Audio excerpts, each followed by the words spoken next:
Israel recently scored a moral victory over the BDS movement when Madrid paid more than $100,000 in compensation to Ariel University in the West Bank. This after Israeli students were barred from a competition sponsored by the Spanish Housing Ministry.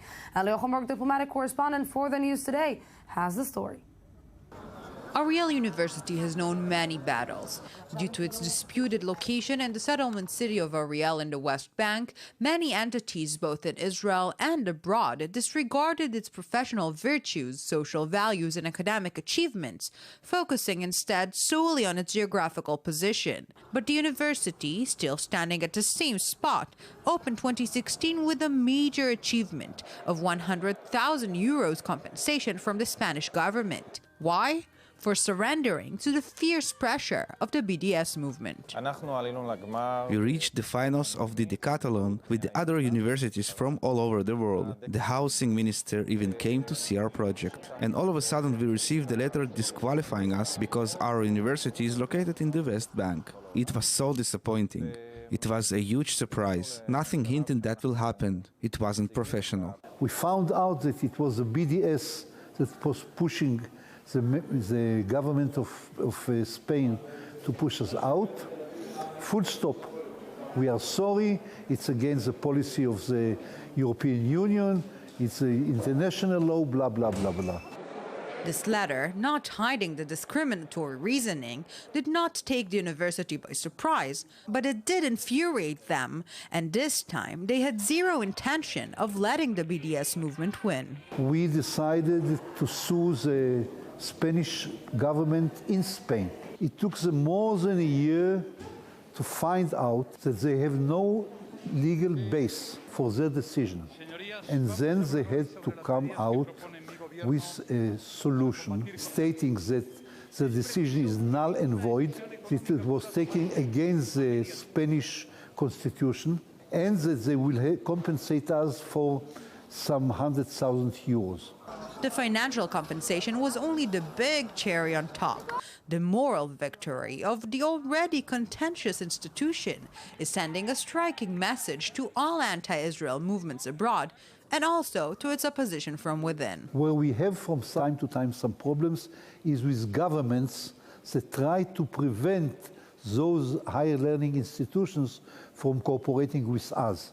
For such governments, those decisions that were taken in Spain are a warning. Don't try to tackle with them because they can fight back and there is good chance that they succeed. And with me now, someone who did a lot in this story, Mark Tell, co-chair of Republicans Abroad Israel. Good evening.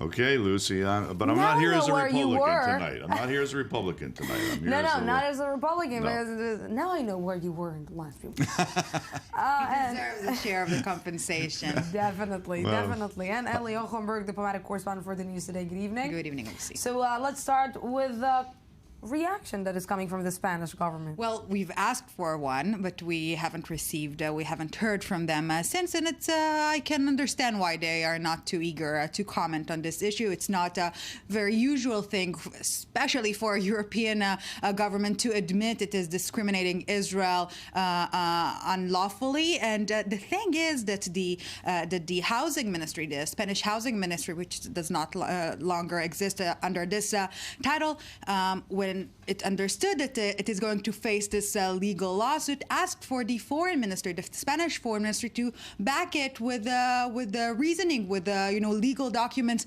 of the EU policy that justifies this move, and they couldn't find anything. So they were really in an uncomfortable position, and we've seen that in the end they had to apologize and admit that it was just a severe wrongdoing on their behalf. You know, I'm asking myself if it's not a victory.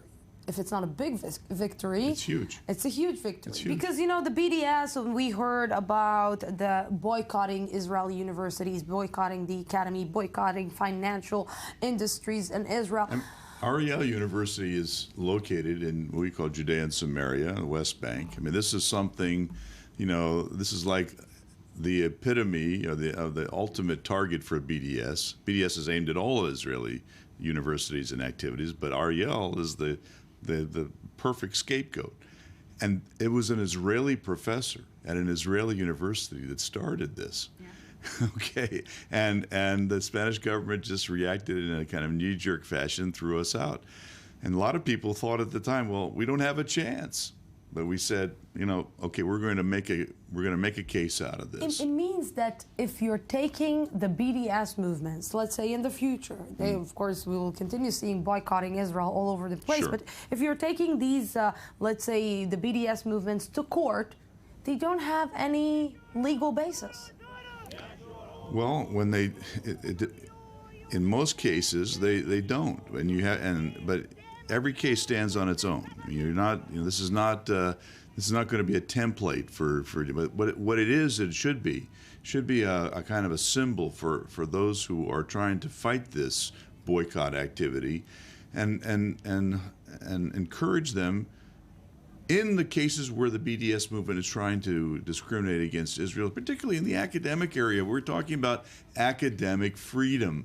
We're talking this competition that Ariel University participated in with other 20 universities was first of all was comprised. Our team was comprised of Arab and Jewish students, and the house that they were building, which we called the Tent of Abraham, quite, you know, to talk about welcoming people into a home that would be energy friendly, you know, environmentally friendly, energy efficient, and